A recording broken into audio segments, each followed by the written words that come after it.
अक्सर घरों में ना एक पुरानी सी पेटी या कोई संदूक होता है जिसमें अम्मा पुराने बिस्तर और कपड़े वगैरह रखती हैं। हमारे घर में भी एक ऐसी ही पेटी है। तो हुआ यूं कि पिछले हफ्ते उसे खोलने का इत्तेफाक हुआ और वहाँ एक बड़ी अजीब चीज़ मिली।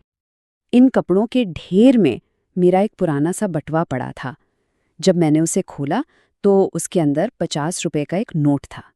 बहुत पुराना, खस्ता हाल। और उस पर कलम से कुछ लिखा था ऑल इनाम 50 रुपए, शुक्रिया बाबा। सच कहूं तो उसे देखते ही मेरे चेहरे पर एकदम से मुस्कुराहट आ गई। ये नोट दरअसल आज से कोई 15 साल पहले बाबा ने मुझे इनाम में दिया था। मुझे याद है, मैंने मैट्रिक के मिड टर्म इम्तिहान में फ़र्स्ट पोजीशन ली थी। तो बाबा इतने खुश हुए कि उन्होंने ये भारी भरकम रकम मुझे इनाम में दी। और मैंने भी एक सादतमंद बेटे की तरह ये अहद किया कि इस नोट को कभी खर्च नहीं करूँगा। इसे हमेशा अपने बटुए में सामने रखूँगा, एक यादगार के तौर पर। लेकिन फिर वक्त गुजरता गया और ये बस एक भूली बिसरी याद बनकर रह गया। और आज आज ये अचानक मेरे सामने था। मैंने इस नोट को हाथ में पकड़कर गौर से देखा और मेरी वो जो मुस्कुराहट थी ना, वो आहिस्ता आहिस्ता एक गहरी सोच में बदल गई। मैं ये सोचने लगा कि क्या ये वही 50 रुपए हैं जो आज के 50 रुपए हैं। मुझे याद आया, बाबा अक्सर बताते थे कि एक ज़माना था जब इसी 50 रुपए के नोट से पूरे महीने का खर्चा चल जाता था। और आज आज इन 50 रुपयों की क्या हैसियत रह गई है। आज तो 50 रुपए में 1 किलो प्याज भी मुश्किल से मिलता है। ये ये आखिर क्या खेल है? कौन सा ऐसा जादू है जो हमारे पैसों की ताकत को इस तरह मोम की तरह पिघला रहा है? देखें, ये कोई जादू नहीं है। ये एक मुआशी हकीकत है, एक ऐसा अमल जिसे माहिरीन एक नाम देते हैं, और इस नाम निहाद जादू का नाम है इफ़राते ज़र। अगर बिल्कुल सादा लफ्ज़ों में समझे ना, तो इफ़राते ज़र एक ऐसी बीमारी है जिसमें करेंसी नोट इतने ज़्यादा छाप दिए जाते हैं कि उनकी अपनी कोई कदर ही नहीं रहती, वो गिर जाती है। इसको एक मिसाल से समझते हैं। फर्ज करें किसी दुकानदार से उधार सामान लिया जाता है और वो एक डायरी में लिखता जाता है। अब जब वो डायरी पूरी भर जाए तो परेशानी होती है कि भाई अब उधार कहाँ लिखा जाएगा। तो इसका हल क्या निकाला जाए? बस एक नई डायरी खरीदी जाए, है ना। ये नई डायरी खरीदना, ये एक झूठी सी तसल्ली तो है, मगर असल मसला तो वहीं का वहीं है। बस यही काम नोट छापना करता है। ये एक झूठी तसल्ली के सिवा कुछ नहीं।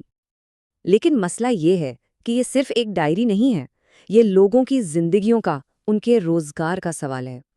कभी सोचा है कि जब ये अफराते ज़र बढ़ता है तो असल में होता क्या है? वो मजदूर जो पूरा महीना पसीना बहाता है, उसकी मजदूरी की कीमत आधी रह जाती है। वो बेवा खातून जो अपनी छोटी सी पेंशन पर गुजारा कर रही होती है, उसका सारा हिसाब किताब, सारा बजट बिगड़ जाता है। तो सवाल ये है कि ये सब होता क्यों है? क्या ये कोई कुदरती आफत है जो हम पर आ पड़ती है? नहीं, ये कोई कुदरती आफत नहीं है। ये इंसानों के किए गए फैसलों का नतीजा है। जब हुकूमतें अपने खर्चे पूरे करने के लिए बेतहाशा नोट छापना शुरू कर देती हैं या बैंक कर्जों के नाम पर मार्केट में पैसा फेंकते हैं, तो होता ये है कि पैसा तो बहुत ज़्यादा हो जाता है, लेकिन चीज़ें वो उतनी रहती हैं। और नतीजा, हर चीज़ महंगी हो जाती है। इसको यूँ समझें कि बाजार में 100 किलो टमाटर हैं और 1 किलो की कीमत है 100 रुपये, तो 100 लोग उसे खरीद सकते हैं। ठीक। अब फर्ज करें कि टमाटर तो 100 किलो ही हैं, लेकिन लोगों के पास पैसा दोगुना आ गया है। तो अब क्या होगा? जाहिर है, या तो 100 रुपए में सिर्फ आधा किलो टमाटर मिलेंगे, या फिर कीमत इतनी बढ़ जाएगी कि आधे लोग तो टमाटर खरीदने के काबिल ही नहीं रहेंगे। तो इफ़राते ज़र एक ऐसे आसेब की तरह है जो अगर रुपए पर मुसल्लत हो जाए तो उसका सारा दम, सारी ताकत निचोड़ कर रख देता है। ये करेंसी को बज़ाहिर तो बड़ा दिखाता है, मगर अंदर से बिल्कुल खोखला और बेवक़्त कर देता है। बिल्कुल उस शख्स की तरह जिसे सूजन की बीमारी हो। बाहर से तो मोटा ताज़ा नज़र आता है, लेकिन अंदर से कमज़ोर होता है। और सबसे दर्दनाक बात, सबसे तकलीफ़देह बात यह है कि इसका सबसे गहरा ज़ख्म गरीब को लगता है। अमीर आदमी तो अपना पैसा जायदाद में, सोने में या कहीं और लगाकर खुद को बचा लेता है, मगर वो गरीब क्या करे? उसके पास तो बस वो महीने की तनख्वाह होती है, जिसकी कीमत हर गुजरते दिन के साथ कम होती जाती है। इफ़राते ज़र एक खामोश चोर है, एक ऐसा चोर जो रातों रात हमारी बचत खा जाता है।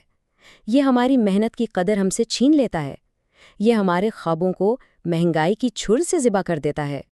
تو پھر سوال یہ اٹھتا ہے کہ اس خاموش چور کے خلاف کیا کیا جا سکتا ہے؟ دیکھیں، سب سے پہلا قدم تو ہے احتساب۔ ہمیں اپنی حکومتوں سے یہ سوال کرنا ہوگا کہ وہ اپنے خرچے پورے کرنے کے لیے پیداوار بڑھانے کے مشکل راستے کے بجائے نوٹ چھاپنے کا یہ آسان راستہ کیوں اختیار کرتی ہیں۔ یہ ایک سوال ہے جو ہر شہری کو پوچھنا چاہیے۔ دوسرا قدم ہے ہماری اپنی سمجھداری۔ ہمیں اپنی زندگیوں میں فضول خرچی کو کم کرنا ہوگا اور بچت کی عادت ڈالنی ہوگی۔ ایک ایک روپیہ جو ہم بچاتے ہیں نا، وہ اس چور کے خلاف ایک ڈھال کی طرح ہے۔ اور تیسرا اور شاید سب سے اہم قدم یہ سمجھنا ہے کہ اصل معاشی ترقی نوٹ چھاپنے کے جادو سے نہیں آتی، بلکہ محنت سے، پیداوار سے اور انصاف سے آتی ہے۔ جب ملک میں چیزیں بنیں گی، کام ہوگا، تبھی ہماری کرنسی میں جان آئے گی۔ تو اب فیصلہ ہمیں کرنا ہے۔ کیا ہم اس خاموش چور کو اسی طرح اپنی محنت کی کمائی چراتے رہنے دیں گے، یا پھر اس کے خلاف کھڑے ہوں گے؟ کیونکہ اگر ہم نے کچھ نہ کیا تو ایک دن یہی افراط زر ایک خوفناک درندے کی شکل میں آئے گا، اپنے خونی پنجے ہماری گردنوں میں گاڑ دے گا، ہمارا خون چوسے گا اور ہر طرف صرف غربت کا اندھیرا چھا جائے گا۔ میں نے اپنے بٹوے سے وہ 50 روپے کا نوٹ نکالا، اسے پھر سے دیکھا اور سوچنے لگا، اگر ہر نوٹ ایک کہانی سناتا ہے تو آنے والے کل میں ہمارا پیسہ کون سی کہانی سنائے گا؟ کیا وہ محنت اور عزت کی کہانی ہوگی، یا پھر میرے اس نوٹ کی طرح صرف ایک بھولی بسری یاد اور افسوس کی داستان؟